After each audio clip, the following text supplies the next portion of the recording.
Former acting director of U.S. Immigration and Customs Enforcement criticized President Trump's immigration crackdown for putting federal agents in a terrible position.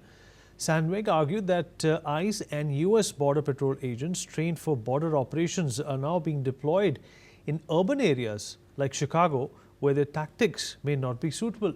Recent viral incidents, including a tear gas deployment in Chicago, have raised concerns over the use of force by federal agents. A federal judge ordered body cameras for agents in response to lawsuits alleging excessive tactics against protesters and journalists.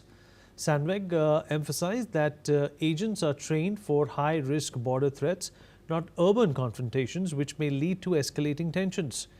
Jerry Robinette, a DHS veteran, called the situation stressful for both agents and protesters, noting the uncharted nature of these confrontations. While DHS defended the use of force, blaming illegal aliens and agitators, the growing protests and legal challenges highlight the controversy surrounding the administration's immigration policies.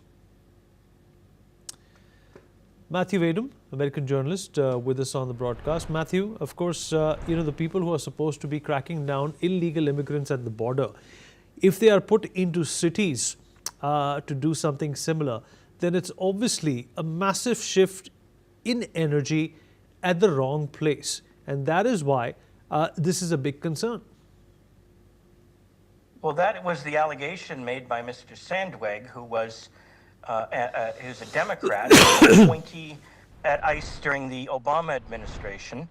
And he claims that ICE is ill-suited for urban confrontations. Well, I don't know what to say to that. That ICE has been doing urban law enforcement in an urban setting for decades. Perhaps he means that in places like Chicago, where the local authorities, the local government, the city government is hostile to ICE and makes it difficult for ICE to enforce federal immigration law, it's not surprising that ICE is going to run into some resistance. Now, to claim that a disservice is being done to ICE or to anyone else by making them enforce the law in Chicago is an absurd argument that cannot be sustained. They're just saying that so Chicago is just going to be off limits for ICE enforcement if tough tactics are required, like the use of tear gas against rioters and Antifa people and illegal aliens using physical force to try to defeat ICE. Basically, Chicago wants, and the mayor of this, Brandon, the mayor of Chicago, has said that he wants to set up ICE-free zones in Chicago, meaning that the federal law cannot be enforced. And this, again, is an absurd claim that he's making that has no foundation in American law. U.S.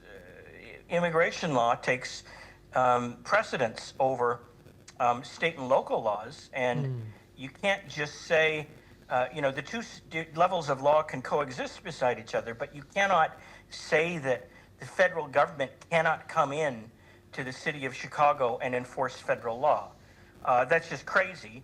And if it ever goes to a court, it'll get slapped down hard pretty quickly. All right. So I think what's really happening here is that people who don't want ICE to enforce the law are complaining about it. And that's what that CBS News report that you cited, quoting Mr. Sandweg, I think that's what it's all about. They don't want the law to be enforced. All right. Matthew, appreciate you joining us. Thank you, Matthew. Appreciate you joining us. All right, moving on. Thieves, in fact, broke into the Louvre Museum in Paris Sunday morning, stealing valuable jewels, including a damaged 19th century crown, once belonging to Empress Eugenie, wife of Napoleon III, which was later found near the museum by authorities. The robbery took place around 9:30 a.m. local time as the museum was open to the public. The thieves entered the gallery housing France's crown jewels and escaped on motorbikes after a 4-minute heist. No injuries were reported and the Louvre closed for the day. French Cultural Minister Rachida Dati had previously claimed that the items were priceless. Let's listen in to what was said. Nous nous sommes rendus immédiatement, quelques minutes après avoir eu l'information de ce vol. Et pour tout vous dire, cette opération a duré presque 4 minutes. Ça a été très rapide. Il faut quand même dire que ce sont des professionnels. La criminalité organisée aujourd'hui s'attaque aux objets d'art et les musées, évidemment, sont devenus des cibles. Parce que la France, comme vous le savez, la France est un pays patrimonial, un pays avec des objets historiques. All right, Ukrainian President Vladimir Zelensky returned home from Washington, urging allies not to appease Russia after failing to secure long-range Tomahawk cruise missiles from the United States. Despite growing frustration with Russia, U.S. President Donald Trump emphasized diplomatic efforts with Russian President Vladimir Putin, including a planned meeting in Budapest.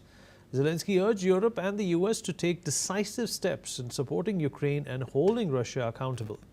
Meanwhile, Russia has intensified attacks on Ukraine's civilian infrastructure, leaving thousands without heating as winter approaches. Zelensky reported over 3,270 attack drones and 50 missiles used against Ukraine in just a week. Ukraine responded with strikes on Russian border regions and key energy facilities. The conflict continues with fierce battles in Donetsk and Zaporizhia, where Russia claims to have captured 2 villages. And that's a wrap on America 3.